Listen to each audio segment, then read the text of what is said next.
So, good evening, good evening, good evening. We are back again. And this time we're going to talk about Sir Limps-a-lot. This time he limps off and he looks like he is actually injured. We're going to talk about Martin Odegaard and the complete and utter facade that is this football club. Because they've been trying to wing it with the Odegaard injury to make out that it's not as bad as we already know it is. So, big up to everyone locked in. Make sure you are smashing the like button up. That'd be great. Make sure you sub to the channel. Get your comments in down below. We're smoking the I Told Man pack. Because as sad as it is that two of our better players are injured at the minute, I told you so. So we can drink in the tears. Bosh, 1 million beers, please. And I did tell everybody, and I don't want to be that guy all the time that says, I was right. I did tell you. However, I did tell you. I said, this season, these players are going to get injured. And they're going to get injured quite a lot. And they're going to get bad injuries this season. Which is why I called the transfer window a 0 out of 10. We didn't get a striker. Oh, but we've got 29. He can do a job. Well, he can't do a job to win me a title. So that's no good, is it? We had no right wing cover. We had no backup for Odegaard in number 10. Oh, but Ethan. Oh, really? The same Ethan, yeah? The same Ethan that can't get a game against Southampton. Okay, cool. That Ethan, yeah? But when Odegaard's back, he's apparently going to get games. When? Ethan, go out on loan in Jam, bruv. Real talk. We had no cover in midfield. But don't worry, we got super duper Mikel.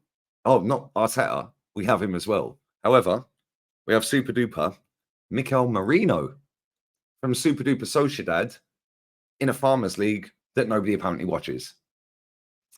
Got ya. Cool. So, fast forward from the 0 out of 10, the 0 out of 10 in the transfer window.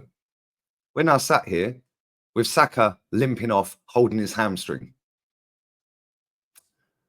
And Martin Odegaard has been out for weeks and suffered a setback. Let's start with that. Suffered a setback. No, he ain't.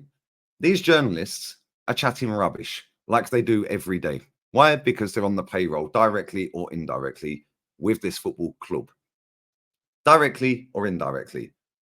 Every single press conference since he's been injured. Any updates, Mikel? Any updates, Mikel? Slurp.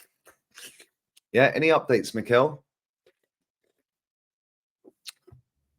Well, we're not too sure. We're monitoring him. You know, we're taking it day by day, step by step. This guy talks a whole lot of nonsense, and these journalists are only there to peddle the club narrative. Yeah, and I'm going to keep calling it out, hence why I keep doing the press conference reactions, because they chat crap. But now he's suffered a setback. He hasn't suffered a setback at all. He's out till December, lads. Pretty obvious to figure out. The guy was crying. The guy was holding his ankle before he hit the deck. The guy was pulling his t-shirt over his face on the pitch and crying. You can tell when a player's feigning injury. And you can tell when a player's being genuine with an injury. We see it with Rodri's injury, which, by the way, Arsenal fans were laughing at. Okay. Top Gooners, the classy fan base, were laughing that Rodri's injured. But now Saka appears to be injured. Odegaard's injured. And all of a sudden, now it's a problem. Well, why is the problem always a problem when it happens to us? Why is it always a problem when I class the transfer window 0 out of 10 because the club didn't do what's required again? But then when it actually happens, how comes all these things always come to light? How comes I can predict so much so right all the time? Yes, I don't get everything right. Who does? How many times do I predict stuff way in advance and it comes to light? Eddie Nketiah, scrub, get rid. Why we give him 100 grand a week? Oh, he can do a job. What, because he scored a goal against Chelsea and did that and leaned on the corner flag? Call me for a goal, bruv. Yeah, you mean them goals that took us from 4th to 5th? Now it's good business we got rid of him. Smith Rowe, Last summer, I said, yo, maybe it's time to get rid of Smith Rowe, mate, because he ain't good enough for Arsenal. I told, man. I told everyone. And no, Lee, you're negative. You're negative. You're toxic. We get rid of Smith Rowe this summer. Great business. Great business. But I told you last summer to get rid of him. These men are always playing catch up because they were born in deficit. They were born losers and they were born fucking lying through their teeth and born buffering to play the game, to look like the toppest of top gooner on the internet to strangers. Quite weird behavior, if you ask me. Is what it is. I said about Sambi Lokonga. The next Yaya Toure, the next Vieira. I said he's a scrub. Fabio Vieira, on his first start for the football club, go and check my fan cam. I said on there, this guy is a scrub. Ain't good enough. Send him back to Porto. Where is he, guys? Oh, he's back at Porto. But he's our Bernardo Silva. No, he's not. These men overrate players so much it is crazy based off of nothing. Ben Shai, he was at centre-back. At right-back, he's actually decent. However, he's getting the Ramsdale treatment this season. Yes, I know he's injured. But when he wasn't injured, Timber was starting. His fan base don't want Ben White back in because when you see their starting 11s, they never put Ben White in there, even if he's fit. They want Timber in there. The shiny new toy. I got a new toy. Okay, cool. Watch what happens in the summer. It'll be at Aston Villa. Watch. I'm always ahead of the curve. Why? Because I say it as it is. These man chat's absolute rubbish. Martin Odegaard is out until December. We'll probably see him late December. Yeah, he'll come back in for some minutes off the bench, and then we'll see him properly back again in January. I also said at the start of this season will be the season where the excuse will be, well, we had injuries. How can we compete? We don't have a whole state backing us. Okay, cool. Can you tell me exactly how much money? Can somebody figure this out? Because I ain't got time. I'm busy. But if somebody can figure this out, I'd love to know. Yeah, because I'd love to know, since Sheikh Mansour took over at Man City, number one, how much he paid for the club in comparison to Kroenke. And not just what Kroenke bought the remaining shares for, the whole club in totality, and how much Sheikh Mansour paid. And then how much money has been spent, gross and net, since 2008 when Sheikh Mansour bought the club. Can somebody please figure that out and put it in the comment section? Yeah, because I'd love to know. Because a whole state, they're backed by a whole country, a whole state are backing them. Okay, cool. So can somebody show me the figures then? Because I want to see how much more this whole state has invested into Manchester City, including the buying of the club and the player investment, in comparison to one billionaire on his own. I'd love to see how much more different it is. And we can do the math from there. And then we can break that down over the 16 years since they took over at Man City. And we can work out how much on average a year they spend more than us. Because that'd be great. That'd be great. And Top Gooners love to talk about inflation. So maybe we can do the inflation for Stan Kroenke. So we can work out how much whatever he paid for the club back then, or the percentages he was buying along the way, is in this era. Because they like inflation. Context, guys. But Martin Odegaard, he's out for a long time. So why have this club been trying to dupe everybody that he could be back soon? The manager sat in a press conference and said, well, I'm not ruling anybody out. This was before the Spurs game. Not ruling anybody. Was it the Spurs game or Man City game? One of the two. I'm not ruling anybody out 48 hours to go for a game. Oh, really? But we know Odegaard's out for months, mate. So why are you trying to pretend he ain't? Now he's had a setback. He's had a setback, guys. A setback. He's had a setback. He hasn't had a setback. They're trying to finesse the game and finesse millions of people around the world that he's had a setback so they don't have to tell us exactly when he's actually back. Why don't you just tell us? We have some of the best doctors in the world, some of the best surgeons on the planet, that work alongside Arsenal. We send players off to have surgeries all the time. We go for the best of the best. We have some of the best doctors that we can get in touch with or work for the club. We have some of the best in their field in terms of medical profession. And nobody can tell us how long Martin Odegaard's out for, roughly. Why haven't they told us? Why haven't they given us an exact figure? Well, it could be from this point to this point. It could be 6 weeks to 10 weeks. It could be 12 weeks to 16 weeks. It could be 7 months to 12 months.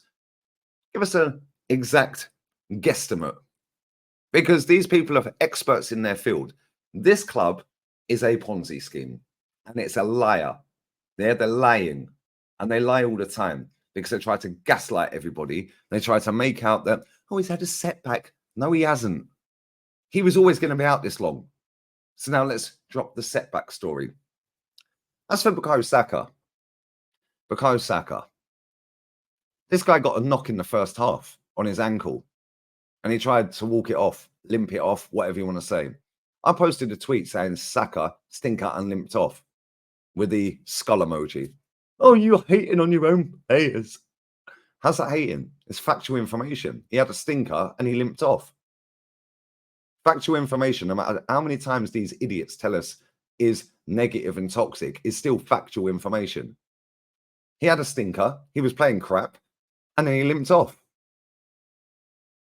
And if you believe what's being put out there, he had that knock, and we see the knock. He was limping around a little bit, and he apparently, but again, I can't take any of these people seriously, so did this even happen, or didn't it happen?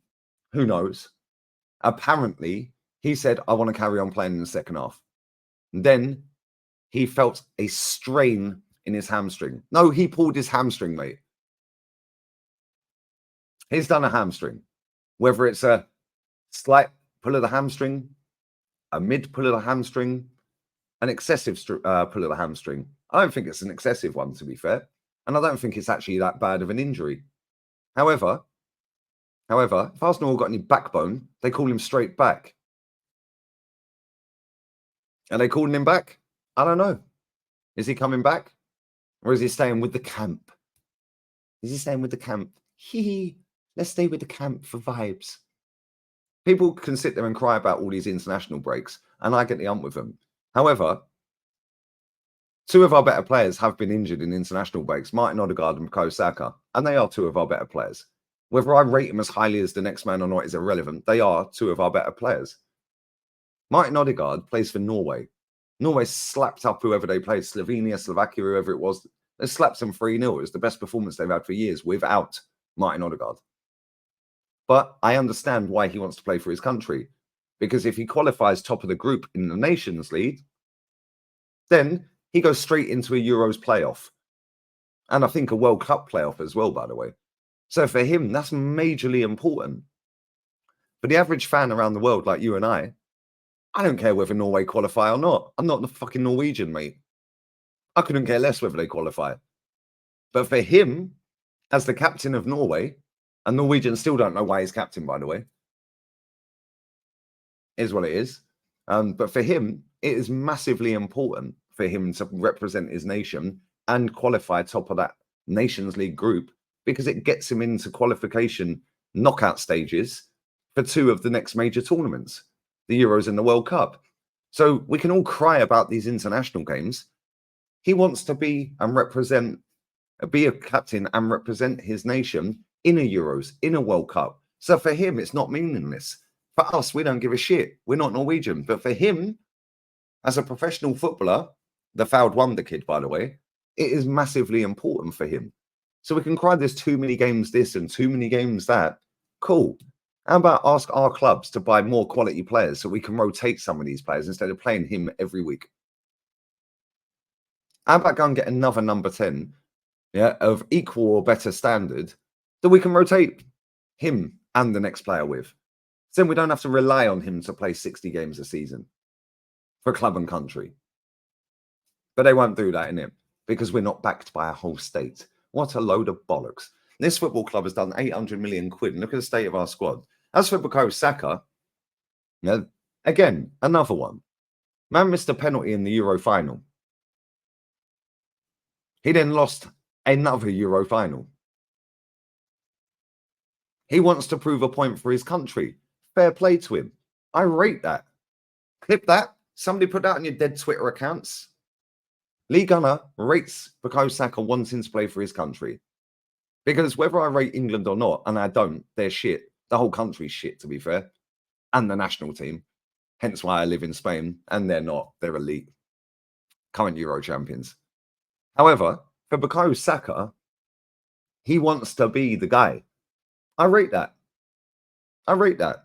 So if you don't rate these international games, it's irrelevant what we think. These players want to play in them and represent their nations for whatever reasons they have, to qualifying for a tournament, to right the wrongs of losing 2 finals. I get it. How about call this club out for not buying enough decent players? The fixed bench that this season has had how many youngsters sat on it? Players we've never heard of? 16-year-olds in goal? Maldini on the bench? Players we've never heard of from the academy? Yo, but Lee, we've got injuries. Cool. Buy better players, mate. Instead of crying about these international, there's too many games. Too many games. Too many games. There's a lot of games. I agree. There is a lot of games. And what? Ask your football clubs and demand your football clubs to buy better quality bench players that are of the standard or better of the starting 11, so the starting 11 can become bench players. And if they don't want to be bench players, get rid of them and go and get somebody who will, that is of equal or better standard, and rotate. This is the reason Real Madrid and Man City clean up. Because they have quality on the bench. Grealish on the bench. Grealish on the bench. Grealish. Last year at times, Alvarez. Mahrez has been sat on the bench before. They do it all the time. Gundo. Haaland's been sat on the bench at times. You think, flipping hell, this guy scores goals for fun. Why is he on the bench for a Prem game? Why? Tactics. Because that manager knows how to get the best out of 17 players of quality. Yeah, and a couple of fringe players that he's nurturing through from the academy. This manager don't have a clue what he's doing. And then people that don't even support England as a nation are then crying about English players playing for the nation they don't follow. The only reason they follow is because they've latched onto a footballer of their football club in a country they're not from. That's it. Because they can't rep trophies, so they have to rep Saka and compare him to Foden and to Palmer and other players. That's it. And that's been taken into internationals now. So then I'll call out England's performance. Saka stinker and limped off. Skull emoji. That tweet's gone viral. Everyone's crying about it. Oh, you're so toxic. And fucking what, mate? He had a stinker and he limped off. Factual information only around here. Now, I don't care about your feelings, your emotions, because 99% of the people that have commented on that tweet are not even English anyway. He's playing for my nation. Yeah, but Lee, you're repping Spain. Yeah, because I enjoy good football. And Spain is the country I reside in. England's still my country. And I'll call it out. Arsenal's still my football club. That's the team I've supported for 37 years. I'll call it out. Saka, I'll call him out when he plays shit. Same as every player. And when people get this into their thick skulls, yeah, I swear they're empty vessels up here, these people. You can call players out for their crap performances, even if you win a game. And this is why, it goes back to what I said a minute ago, Man City and Real Madrid clean up. Because they understand these players don't need to play every week. Because we've got other players on the bench that are just as good, if not better. And we can keep rotating. And we'll keep winning. Whereas with us, Saka has to start. Perfect example of that. Riyad Mahrez has scored a hat-trick twice. I don't know how many times in totality, but these two that I'm mentioning, he scored 2 hat-tricks before for Man City. The very next game, he was holding bench. Now imagine Starboy and Odegaard score a hat-trick and we benched them. Oh, the uproar. Oh, my days. This is a disgrace. How are we benching Starboy?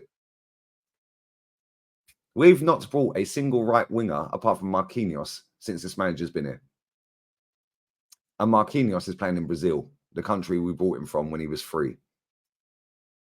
Yeah, maybe, just maybe, Bukayo Saka's fucking worn out, mate. Maybe he's worn out. Is what it is. Anyway, let me know your thoughts on that. Leave it in the comment section, and we'll see what comes to fruition. He's going to have a scan, apparently. He's probably already had that scan, but again, these puppet journos that are working in cahoots with these football clubs, yeah, and nations, yeah, are snide. Similar to Top Gooners, is what it is. And on that bombshell, we're out. Make sure you smash the like button, sub to the channel. Bless up to everyone locked in. Tomorrow I'm doing a Spain watch along. Southside's going to join me. He didn't bring his Portugalia shirt, but he's actually going to watch some proper football and see a proper nation play football. I'm going to slap the Danes tomorrow. Leave your comments down below. Love, we're out. Cronky out. Bosh. I'm going to get some paella now. Adios. Ciao.